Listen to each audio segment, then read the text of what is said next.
Awesome. So where we're going to pick up today is on page XXVIII. So we're right in the doctor's opinion. So XXVIII. Only two I's. It's man, we're almost out of the Roman numerals. And so how the best way to find it is you just find the first page of the doctor's opinion and then you flip it. And we're right on the right hand side of the page. XXVIII. Cleared it right up. So where we're going to be diving into is the second statement. That's by Dr. William D. Silkworth. And so we're going to get into that. And depending on how we do for time, we might get to some super important stuff. But if not, we'll cover some super important stuff along the way. So XXVIII. And we're diving in with the doctor writes. So it says the subject presented in this book seems to me to be of paramount importance to those afflicted with alcoholic addiction. Now, paramount, how I always visualize it is very literally like, you know, the movie studio Paramount, where it's like got that mountain. So it's the top of the mountain, which is to say the most important. So what the heck is Dr. Silkworth saying? I'm going to read things in a bit of a weird way because I think it's funny. But what the heck is Dr. Silkworth saying? He's saying the information that is in this book seems to me to be the most important information to those who suffer from the illness that is described in this book. And we're talking about that alcoholic addiction. But keep in mind, whatever brings you to this all-inclusive study, this information is of paramount, the utmost importance to those who suffer. It goes on to say, I say this after many years' experience as medical director of one of the oldest hospitals in the country treating alcoholic and drug addiction. So this is Dr. Silkworth. And the hospital that he's referring to is the Towns Hospital in New York City. And when it says medical director, now oftentimes in this book, when we see words that are capitalized, they're synonyms, which are words that that mean the same thing as other words. So it's often a synonym for God, not in this case. And I'm going to make my joke. What's the difference between God and a doctor? God doesn't think he's a doctor. But in this case, this is not pointing to God, but this is pointing to the level of expertise that Dr. Silkworth had. Medical director is the top doctor, the pinnacle doctor, the guy in charge. You know, he's not the owner, but he's the guy in charge of one of the oldest hospitals. And this is Towns Hospital. The owner was Charles Towns, and it was a hospital in New York City. It was right across the street from Central Park. And the building that it was in still exists, and you can go visit it if you want. Being a tourist in New York, come walk in here. You know, I got to do that because Eileen's watching the sports. 2 New Yorker sports. Actually, I think 3 are in the thing. So sports. And so in his career, now Bill Wilson would kind of pump those numbers. Bill Wilson was recorded as saying that he treated something like 50,000 different alcoholics and different drug addicts. So probably a little bit less, but still his career, especially at this point in Dr. Silkworth's life, was focused on treating alcoholics and treating drug addicts. He had a bit of a short stint as a neurologist for a little while and then fell in love with, and probably was running out of money doing that, but fell in love with people like us. And so that doctor worked intensively with people like us. And so what we're talking about here is the idea that he is an expert. This is, again, an appeal to authority. I always make that joke. He's not a dermatologist that saw his aunt get a little too tipsy. He worked intensively. So his opinion is an opinion based out of experience. So it goes on to say, there was therefore a sense of real satisfaction when I was asked to contribute a few words on a subject which is covered in such masterly detail in these pages. Before I go on, Terry, is there anything that you wanted to say? Yeah, thing. Yet again, alcoholic and drug addiction. So he's talking about both. So this book can appeal to those who are afflicted with addiction. It says alcoholic addiction. So if you have a gambling addiction, you have Al-Anon addiction, overeating, addiction, whatever it is, this book can help you. All right. And there's a theme that we're going to notice throughout this entire chapter. What I really, really want you guys to focus on is he's going to start repeating himself a lot. And he's going to start right in the next paragraph that we're going to read. He's going to repeat this throughout the entire time. Good writers don't do that. I don't know about you, but good writers don't like to repeat themselves. Kind of get it, kind of catch on with that, make a note of it. And the second thing is he doesn't, good writers don't capitalize words in the middle of sentences. Like, what's that witchcraft all about, right? What is he, why is he capitalizing his words? We will discuss it when we get there. But that's kind of the basis that I want to, yeah, that's the basis that I wanted to chat about. So back to you, Paige. Pew, pew, pew, pew. Pew, pew, pew. Awesome. Thank you so much. And I put in the chat XXVII, but then it auto-corrected to only one I. So that's where we're at for those that, oh, awesome. Thank you for putting all the flyers in the thing.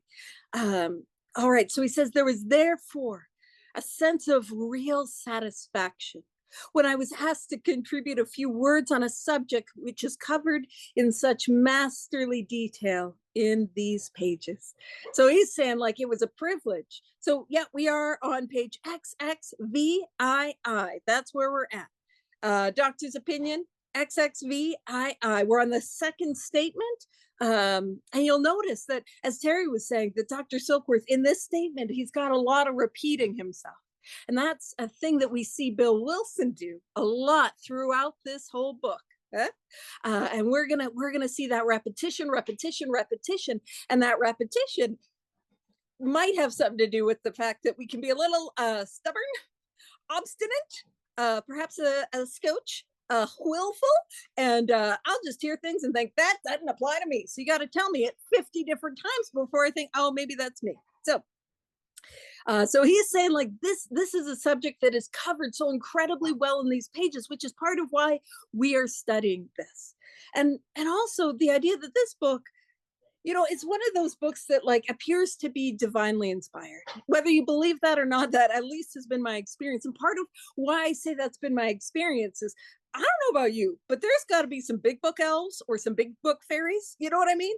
And maybe you're like, no, girl, I saw you taking Tums. Was there more than that in your Tums? No, it's just Tums. My tummy hurts. But that thing when you're sober a little while and you read something out of the book and you're like, that wasn't there before. Terry, did you sneak this in? I bet he did. Like Damn elves, man. Yeah, the elves, the fairies. It's shenanigans afoot, tomfoolery, if you will, right? And then there's things where you read it and man, it hits you in a brand new way.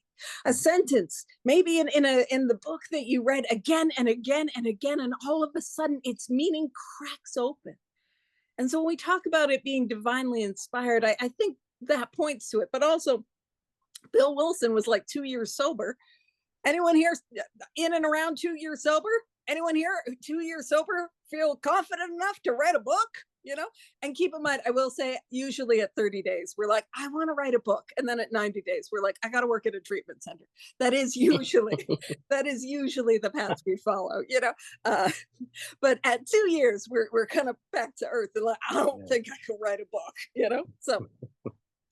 And then this next paragraph, this is just, I like to read this in a way I imagine Dr. Silkworth is writing it, because this next paragraph is one that I was like, what are you talking about? Are you out of your mind? Like, what are you? So I'm going to read it how I initially read it and imagine how it was put together.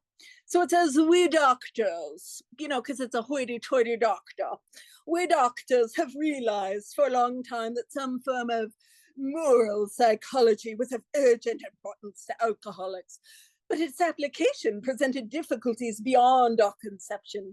What with our ultra-modern standards, our scientific approach to everything, we are perhaps not well equipped to apply the powers of good that lie outside our synthetic knowledge. I am so sorry for anyone that just joined. I saw that we got another person. It's like, what? Welcome. Oh, you know what's up. You're not expecting. You got appropriate expectations. Keeping them low. because I read that and I'm like, what are we talking about in this paragraph? It made no sense to me. It sounded like that sort of intellectual, like, I got to have my, like, trying to sound smart to impress people. And genuinely, I do think that is the purpose of this paragraph, to sound smart to impress people. Because Dr. Silkworth is going out on a limb. And the limb that he's going out on is that alcoholism is an illness. That was not widely accepted. So he's gone out on that limb. And then that branch is going to get a little bit thinner because he is now going to say the solution is spirituality.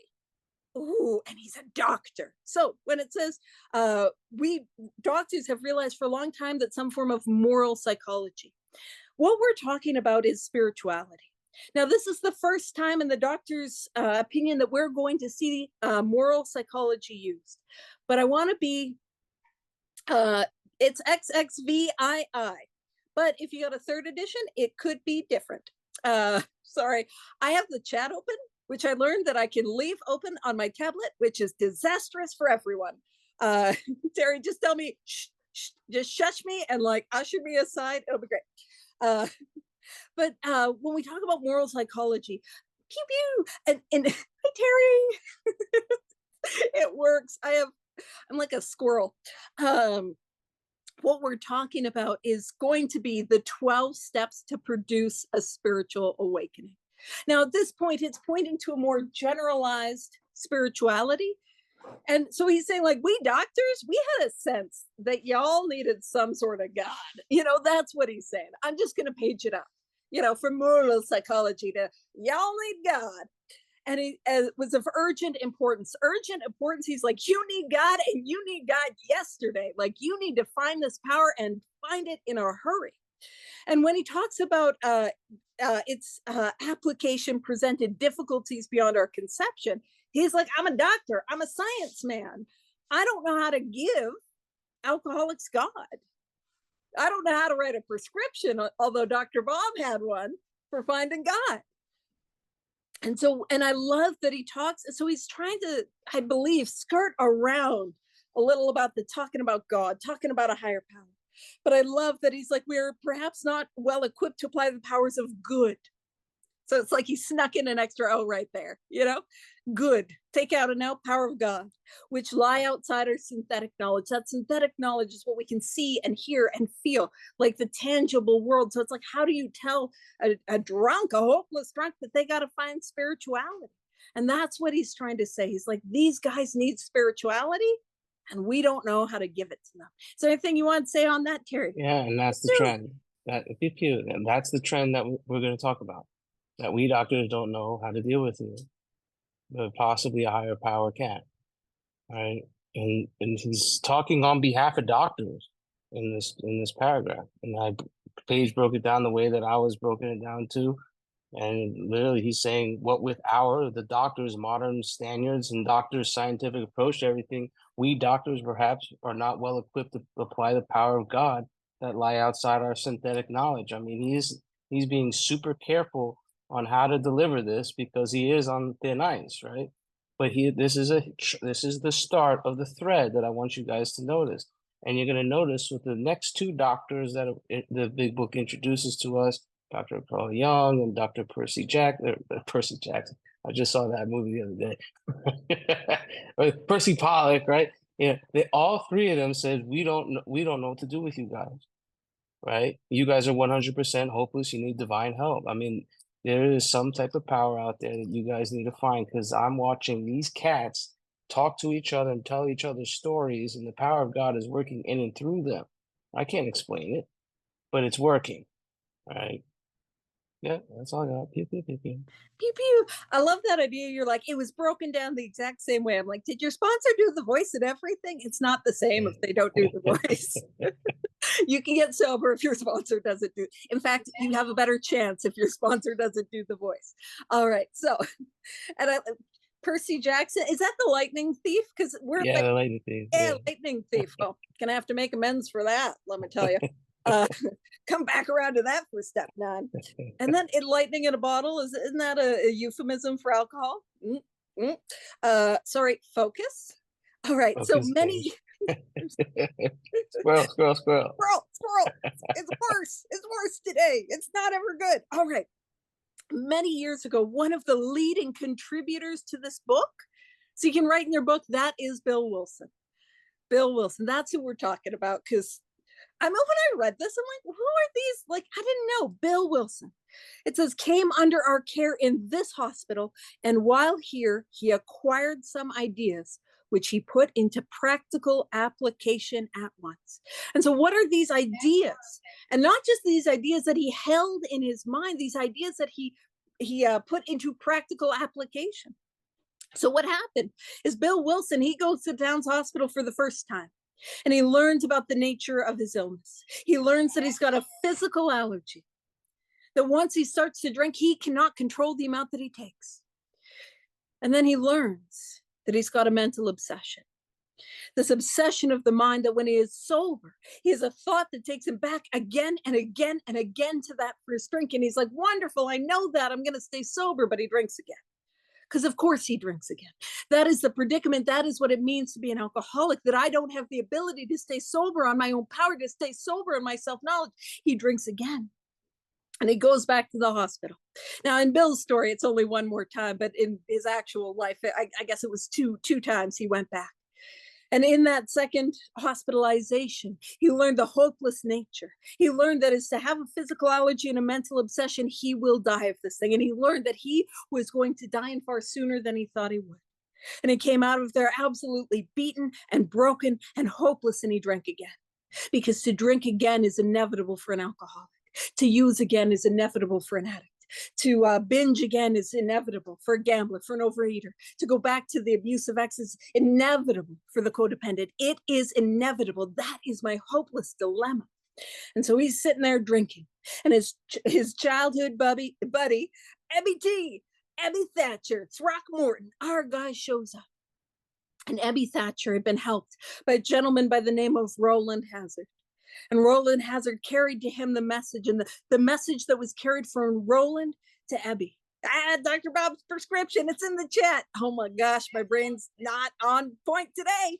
We're all over. But what happened was Roland Hazard, he learned of what our solution is. Roland Hazard learned from Dr. Carl Jung, one of these doctors that Terry's talking about, that our solution is a spiritual awakening. Roland Hazard was told nothing less than a spiritual awakening, and you are going to continue to drink again. You better lock yourself up. So he's got to have one. And he gets involved with a group, an organization that had nothing to do with alcoholism, nothing to do with addiction, but had everything to do with the deeper experience of God. And they had a course of action, a series of actions that any human being could take to have this deeper experience of God. And those actions later became our 12 steps. And so when Ebby Thatcher shows up to Bill Wilson has knowledge of what our problem is, a physical allergy and a mental obsession. And Ebby Thatcher shows up and has knowledge of what our solution is. And that is a spiritual awakening. And he had knowledge of the actions that later became our program of action, which for us is the 12 steps. And so he had those vital pieces of information. And Paula, you did a talk on it today. When it's in my mind, it is nothing. There is no power in an idea. There is no power in an ideal in and of itself. That was not enough. Knowing that he had the problem solution program of action, that was not enough. He continued to drink until in his story, his third hospitalization, where he was separated from alcohol. And his permanent sobriety didn't occur until he took the actions that later became the 12 steps and began to live this way of life. And so that's what we talk about, practical application. I've got to take the actions as outlined in this book. You want to hop in on that, Terry? Pew, pew. Yeah, I think I said this before, but the big book is just a theory. I have to actually live it. If I put this into practical application, my life changes. Can't get sober by osmosis or going to meetings. That's part of it. And that stuff could last for quite a long time. However, at one point or another, you're going to come across where you need to do the work but don't really want to do the work, and it's really annoying, and it's really uncomfortable, and it's confusing. Most likely, if you're confused, it's because you don't like it. That's been my experience with being confused. But it's going to come to a point in your life where you're going to hit this stage in your recovery. Even if you have a few days or you have 10 or 20 years. I know people that have not done the steps until they were 18 plus years sober, that they're going to reach a point where meetings can't cut it. Sponsor can't cut it. Calling 10, 15 alcoholics before 8 a.m., not going to cut it. What happens when COVID happened? Like, I can't physically go to a meeting. That's not going to cut. There's going to come across where you're going to have to actually put some pen to paper and start writing. There's a point where you're going to actually have to make amends to people you resented. What is that about? That was scary for me to do it. I trembled like Dr. Bob did when I made those amends. Right? What about helping others too? Is going to come across a point, especially right now, current. I like to talk about more about current things with my life and currently. I'm dealing a lot with my family, and a lot of people want to get together and chat with me and talk to me. I'm like, girl, I don't have time. I like nap time. I like relax. I don't have time. I'm working. I got a family. I got a kid with special needs. Blah blah blah. The story that's in my head is going to come across a time in your recovery. It's day 1 or day 30 or year 10 or 20, where you're like, damn, I'm going to have to put this into practical application at once, or I'm in danger to drink again or get high again, right? Or relapse or blah blah blah, or even take my own life. That I've gone that route where I thought about this, suicide being my solution. So uh, this is, I think I said this before. It's not a program for people who want it. It's not even a program for people who need it. It's a program for people who do it. Are you a doer? And in my experience, I am, and I have a lot of stories that back it up. And we're gonna, it's gonna say in the next paragraph, it's a privilege to tell our story. It really is. It really is a privilege to tell my testimonies because we're storytellers here. We could deep dive the book, we could study it, we could all that, but when it comes down to it, it's just me telling my story and with that depth and weight and connecting to another person. And because when I connect with you, think I said this before. I think I just keep repeating myself. I guess I'm trying to make a point. Like yeah, when I connect with you, as God is dancing between the raindrops there, right? We're both doing the work and God is working on both of us. We're connecting. I'm no longer, it's going to say, I keep talking about the next paragraph because I glanced at it. This is not a, it says the unselfishness of these men, like this is not a selfish program. This is all about getting out of self and caring about you. And I've said this before, my relationship with God is contingent upon my relationship with you. That's why we make amends to people. Yes, we give these people justice. Yes, we give them, we clean up the wrongs that we've done in the past. Yes, we make these people feel at skin when they're around it. Yeah, yes, we're giving these people, the right to feel like they need to their life back because we hurt them so much. But the whole point of it is to get right with our relationship with God. And when I get right with you, I get right with God. And it's not a selfish motive, it's an unselfish one because I actually care about you. And to think about that, when you make these amends, here I'm talking about men's and Dr. Bob's story, or in Doctor's opinion. When you start making amends, you start to work a compassion muscle or a love muscle or the spiritual muscle that's deep down with every man, woman, and child. We've always had it. Look at a 2 or 3 year old kid, and they're not thinking the drive for success is on. I have arrived, any of that stuff, right? They have a constant connection with the power greater than themselves. That's what we're doing. We're going back home. We're going back to harmony. We're getting aligned. We are aligning the will back with God. We just been out of whack. And when I get back with God, it this relationship. It's not like I don't. I know I can't drink, but I don't want to. And that's the difference. Like I don't want to get high and get drunk anymore. It's not even on my mind. On my mind today is how can I be of service to you? How can I be helpful to you? Where would God want me to play the role that He assigns today? That's a witchcraft stuff that I never thought about before, right? Like, who would have thought that before? I just thought about me. Here's the national anthem of AA, CA, NA, whatever AA that you could think of. Me. I just thought about me all the time. And it was all because I put this program into practical application at once, which means now. Right? We're going to look at the word now when I go through the big book with you guys. We're going to look at the words let. I like to work with the words let. I like to work with the words be. These are all state of beings. These are all spiritual exercises that I'm going to pass along to you and make this book not just be a theory, but come alive and work in your life. And God work in and out you and work that muscle inside of you.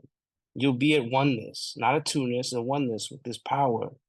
You'll be in harmony again. Right? So yeah, I went on a tangent there. I'm sorry. Back over to you. No need to be sorry. No, that's awesome. And I just, as you were talking about that idea of willingness, it's not for those who want it, those who need it, right? It's about that willingness. I just want to clarify, not clarify a point you made, but if you're like me, you're like, man, how do I get willingness? Or what does willingness look like? Did you know that willingness doesn't look like, oh boy, I would love to. I can't wait to make that amends that Terry's talking about. Willingness looks like I'm scared, I'm resistant, I don't think it's a good idea, but doing it anyways. I'm gonna do it anyway. Do it Right? anyway. Yes. What That. Yeah, that is willingness. yeah. No, I go want ahead. to say I want to tell you guys a story. I balked on nine for a long time. And balking on nine is like, driving around with a flat tire and hoping that it goes away. Kind of wishing it goes away, right? Sooner or later your car is gonna break down. And I heard a speaker, it's going to say story. He was telling a story, and it was a crazy amends story. Like his life was like on the line, and he made these amends. And afterwards, just these few words that came from his story changed my life and gave me the willingness to go make these amends. He said, I'm still breathing. After this crazy story, he just said, I'm still breathing. Think about the amends that are these approaches that you're going to make. I'm going to still be breathing after them. And I am still breathing today. My life is indescribably wonderful. And I would have never, ever would have made these amends unless I heard a story about someone going through the ringer like I was going through, based because I was being defiant. I was listening to the story and the narrative that was in my head, right? I'm off on a tangent again. I'm sorry. Pew, pew, pew. Pew, pew, pew. I think we're co-founding, as Howard put in the chat, Tangents Anonymous. Now, I will point out Big Book Compendium is not affiliated, but off we go. Come, it's quite the journey. All righty. So it says later, he requested the privilege. And like Terry was saying, it is a privilege to work with others. And again, willingness doesn't look like you feeling like it's a privilege at first. I'm going to let you in on a little secret. Everybody who sponsors, and they have an appointment with their sponsee, they have this thing where they're like, oh God, please cancel. I want to have a nap. I want to have, you know what I mean? Even your sponsor has that like, oh, just cancel. I want to, I want to watch the sports, or I want to watch Netflix, or I want to do that. But then also at the same time, that it's like, oh, but actually don't cancel, because I don't want to have that conversation with you about the importance of keeping appointments and how your sobriety, and you got to respect my time. And like, I don't want to have that conversation. So there's those two things running in parallel. So don't you worry. If it doesn't feel like it's a privilege, do it anyway. That's what willingness is, and truly the most sure sign of a spiritual experience, that desire to help somebody else, it truly is. And so again, you don't gotta, you do it, and then the willingness comes. Anywho, so it says later he requested the privilege of being allowed to tell his story to other patients here, and with some misgiving, we consented. So Bill Wilson, he takes the actions of the 12 steps, or the actions that later became the 12 steps. And we are on XXVII. It's weird that people would have a hard time remembering what page and paragraph we're on, because Terry and I are so on point. And we're at the very bottom paragraph. Later he requested. That's where we're at. I don't know why you couldn't, why you're having trouble finding it. It's a mystery. Uh, but Bill Wilson, he takes the actions that later becomes our 12 steps, and he has a powerful spiritual experience, a powerful one. Now, keep in mind, sometimes we hear about his spiritual experience and we think, and I can't, with people don't have ones like that, or I couldn't have one like that. I just want to emphasize the type of experience that I have is absolutely none of my business. My business is in the action, is in the actions that I take. The results are no longer my business. But also, a couple things. I didn't at once in my life sell the power of alcohol short. I didn't sell the power of crack cocaine short. I didn't sell the power of pills short. You got it, I'll take it. I never sold the power of that short. So I'm reminded never to sell the power of God or the 12 steps or the directions in this book. Sell that power short. But also, so three thoughts on this three-pronged tangent. Uh, the third thing is I couldn't stay well on one drink. I couldn't stay well on one crack food. I couldn't stay well on one pill. I couldn't stay well on one. So why would I think I could stay well on one spiritual awakening? I've got to continue to grow and seek and have and develop these spiritual awakenings. So Bill Wilson, he has this powerful spiritual awakening, and intuitively he knows I've got to carry this message to others. I've got to help others. And Dr. Silkworth was like, oh, I don't know about that. Here's what I'll do. I'll let you work with some of the real bad ones. You know, like the whole. You can have the ones that smell bad and are hopeless. That's us. Some of you are like, I do not smell bad, Paige. That's fine. The hopeless ones, come hang out with us. You know, we smell great. It's fine. But I'll let you work with the real bad ones. I won't let you touch the ones that I think I got a good shot with. So don't mess up my batting average. Batting average for those that are watching the baseball. Go Sports. You know, but so there's some misgivings. They're like, okay, work with the hopeless ones, you know? And it says the cases we have followed through have been most interesting. In fact, many of them are amazing. And if you think about what amazing would be in a medical sense, a doctor talking about an amazing result, man, it is a dramatic 180, a turnaround that is absolutely unexpected, perhaps miraculous. And one of the things is I love sneaky I love sneaky anythings. Sneaky prayers, sneaky promises, sneaky descriptions of a spiritual awakening. And right here at the end of this paragraph is what we have is a sneaky description of what an awakened spirit looks like, what it looks like to be a spiritually awakened person.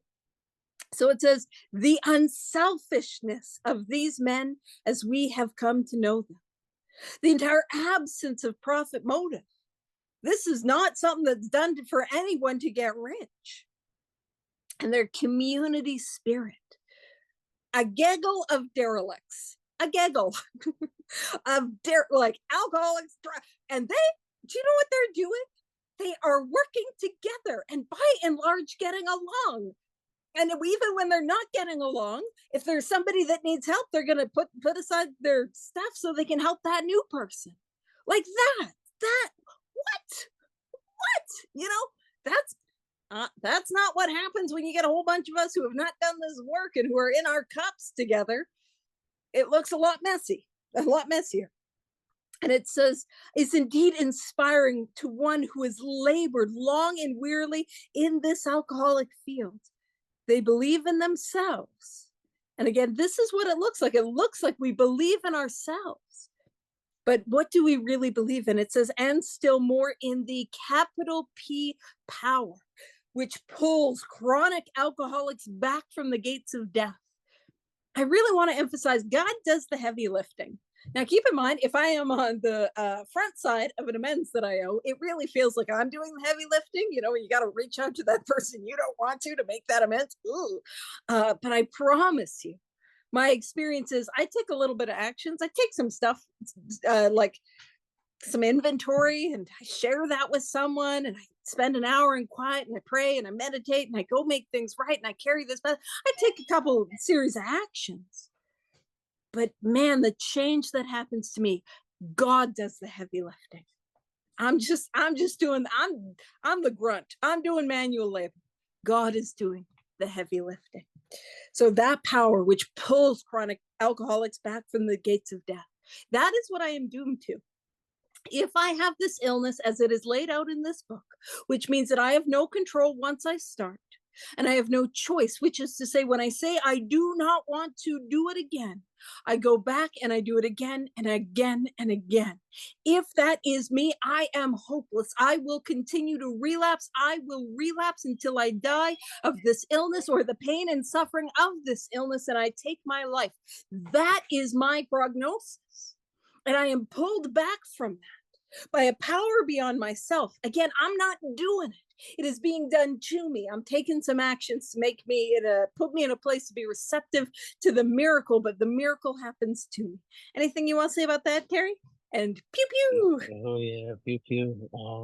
I think uh, uh I think this kind of hit me the other day, and it's hitting me right now. This entire absence of profit motive. Like I don't have a profit motive. Uh, it hit me the other day. I was just like, I don't really care about money, which is kind of odd because money was my life. I thought I was my money. I thought I was my bank account. I thought I was my career. And then I had a transformation while making amends. It's funny how we keep talking about amends here, right? And you start paying people back that you don't want to pay, or you pay the creditors that already have money. Well, you don't have money, but you got to pay them back money because you owe them money, blah, blah, blah. And then you start to not really care about money and you start to be broke, but you're no longer being fearful of being broke. And it kind of hit me the other day that like, there's an entire absence of profit motive in my life. It's gone. And that is a sneaky description of a spiritual experience like Paige is talking about. Now, remember, I told you the doctor's going to capitalize a word in the middle of a sentence. What's up with that? So, yeah, a typo there.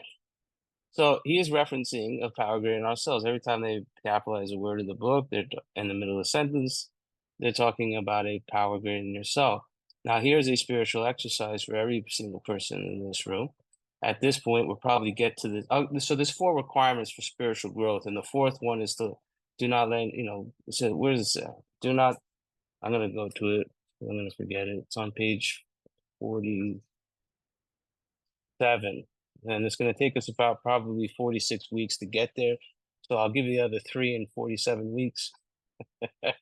It says, do not let any prejudice you may have against spiritual terms deter you from honestly asking yourself what they mean to you. So put the word power on a piece of paper, spiritual terms, and you're going to lay aside prejudice and ask yourself, what does this mean to me?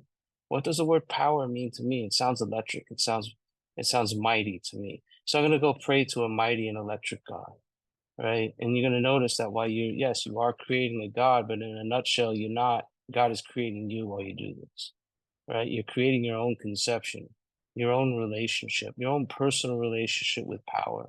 And I kept saying this the other day. It's not the name behind the power. It's the power behind the name. I mean, shit. Yesterday, Paige, I really didn't want to read with someone. We started reading We Agnostics. I mean, it took us an hour and a half just to go through 4 pages. And here's a good one, Howard. I started counting all the times it said thinking, thought life, or thoughts, minds, and Howard, I got to where we get to? We got to page 53. Yeah, we got to page 53. So page 44 to 53, it mentions the word of, or a similar word, thinking 43 times. That's a lot. That's a lot. And and I would have never noticed it because I was looking at We Agnostics as it was for the non-believer, but actually it's for the believer. And most importantly for the believer, what we're really looking at is your agnostic temperament, the story and the narrative and the meaning that's in your head, your thinking. And we're going to look in our 4th step and how we're going to look at our flawed thinking and go to this God thinking, kind of what Joe Charlie talked about when they talked about page 64. So put that word on a piece of paper, and that could change. The word power could change in your life. God is constantly growing in my life. I can't explain it. It's just continuously being experienced in different ways. It's growing. right? What is this? And if you're new here, you're counting days or you got time or whatever, ask yourself what the word power means to you and talk to it. Listen to it.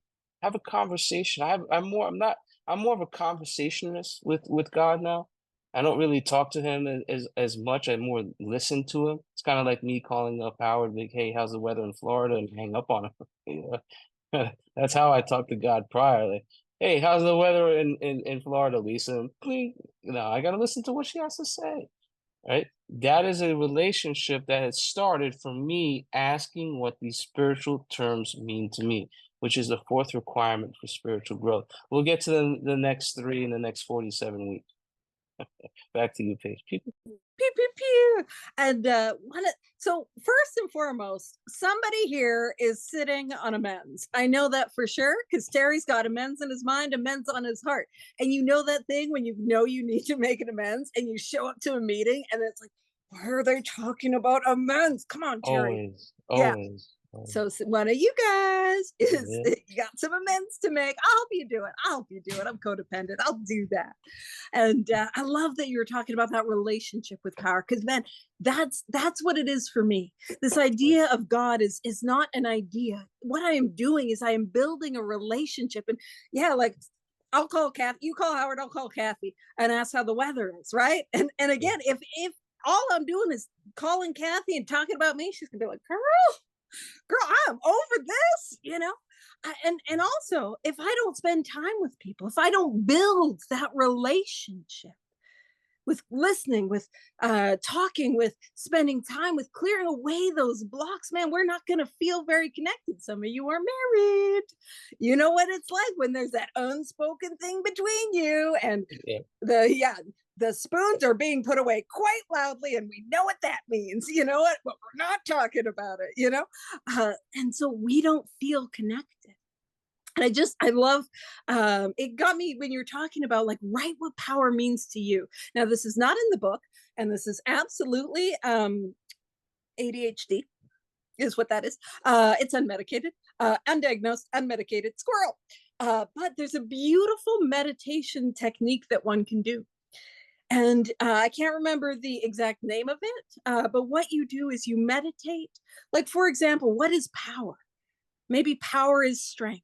And you meditate on that idea of power is strength.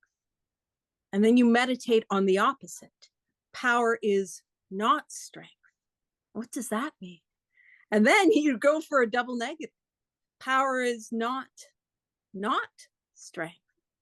And it's this kind of cool meditation technique to explore these ideas of God. But again, what am I after? I'm not after an idea. I'm after an experience. That's what I'm after. So that should bring us back to the book.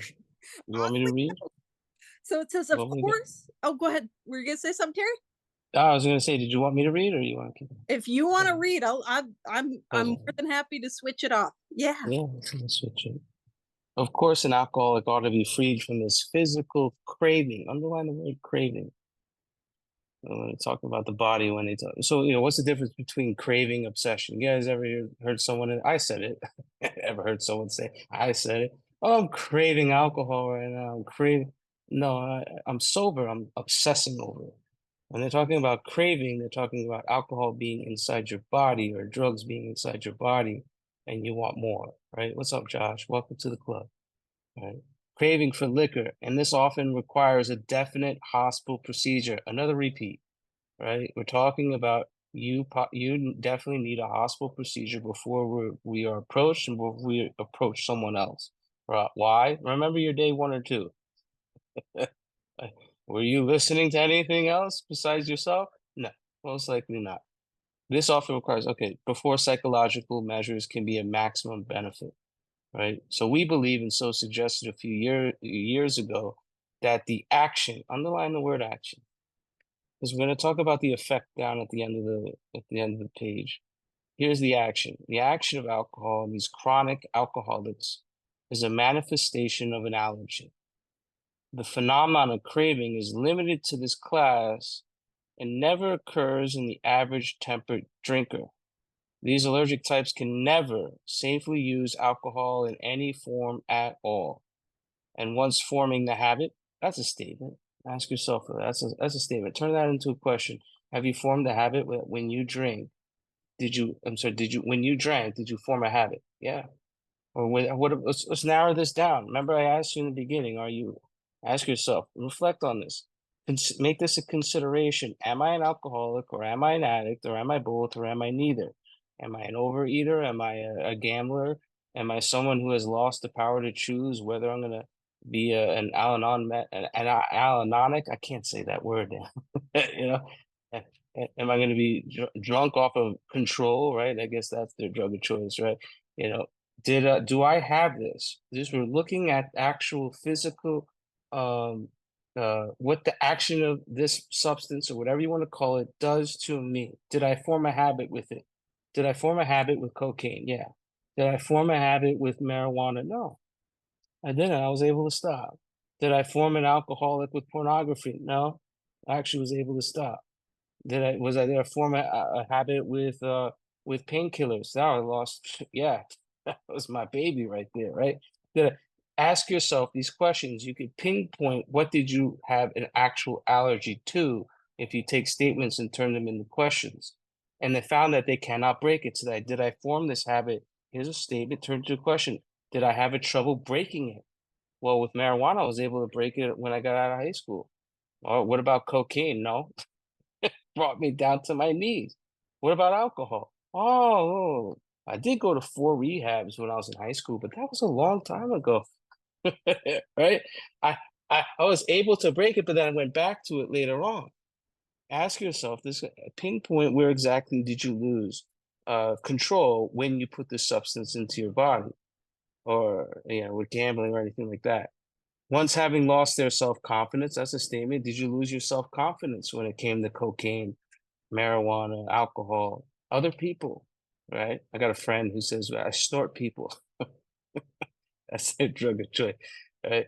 The spiritual gangsters over there, they're fun people. Right? Did the reliance of lose their self-confidence? Their reliance upon things human. Did you lose your reliance upon things human? When it came to cocaine, I'm just talking about me. Sleeping pills, yeah.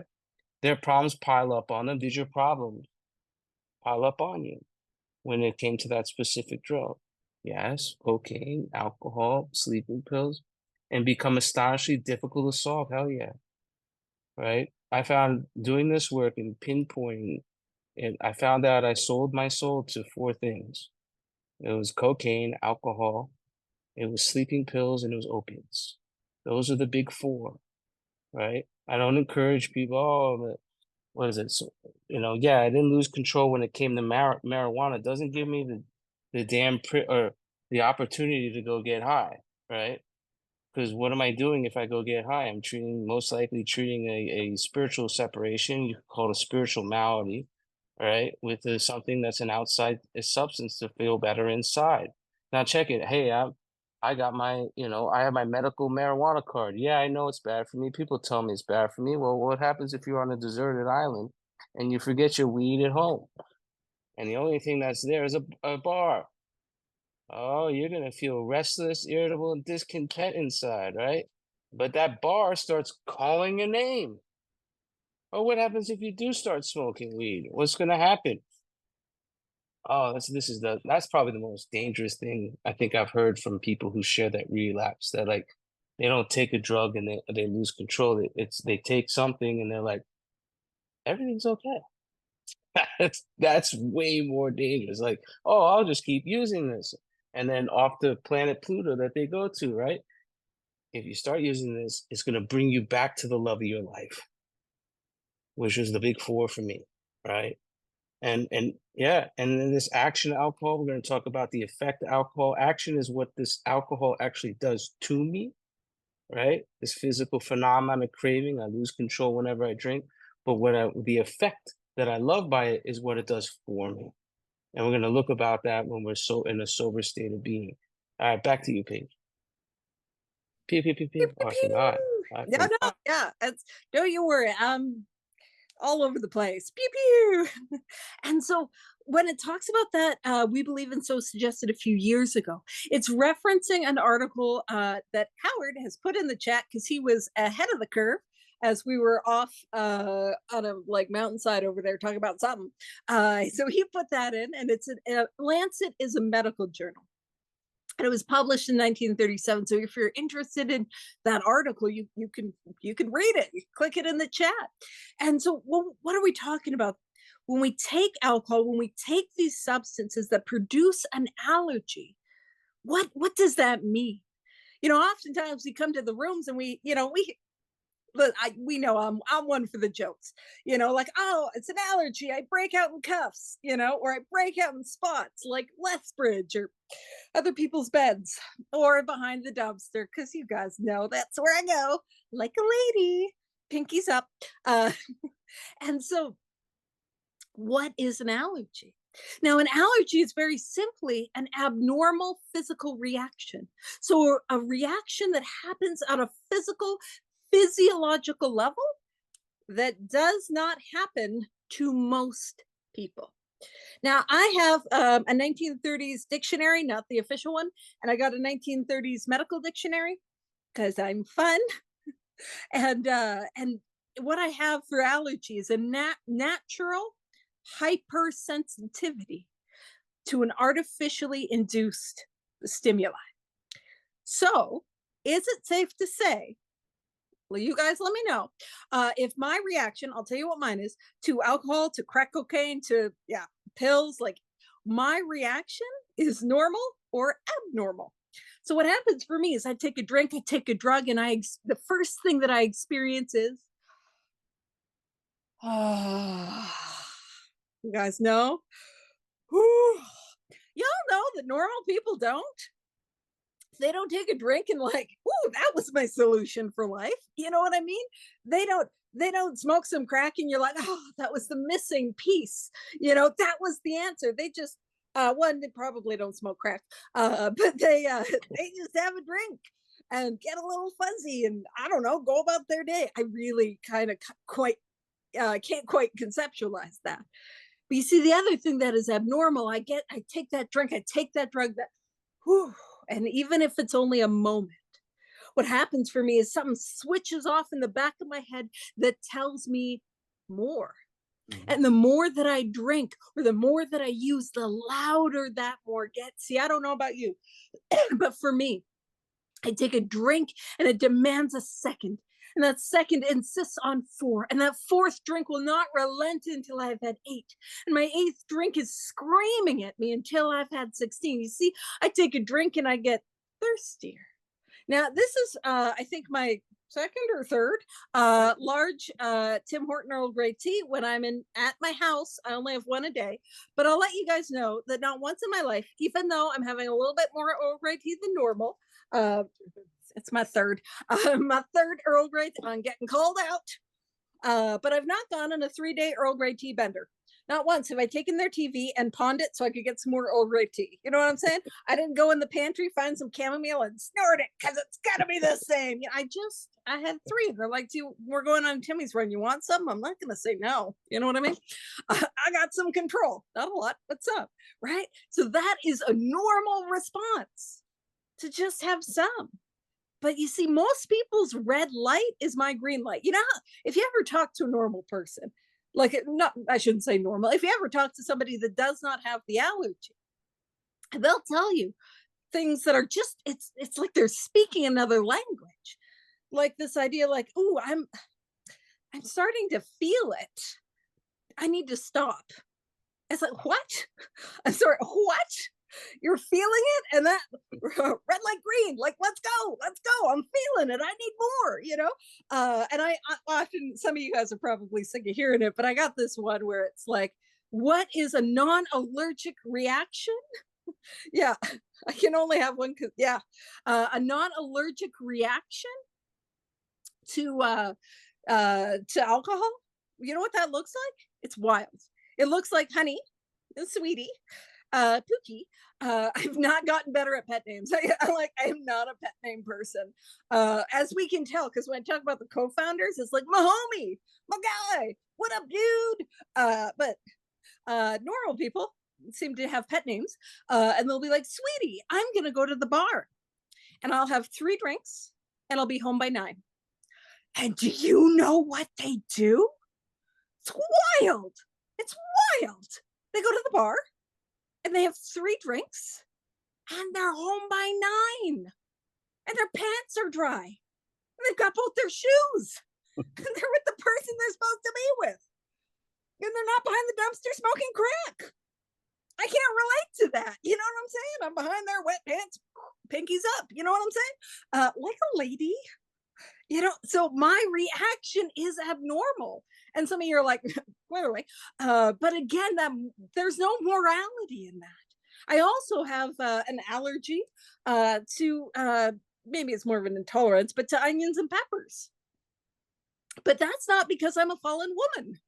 That's not because I'm an outright mental defective. That's not because I am deeply damaged. Those things are all true, but not why I can't have onions and peppers. It's just my body does not respond to it in the same way that others do.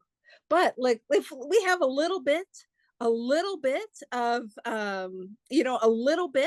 of like onions or peppers, your bottom ingredient in something, I can maybe get away with it.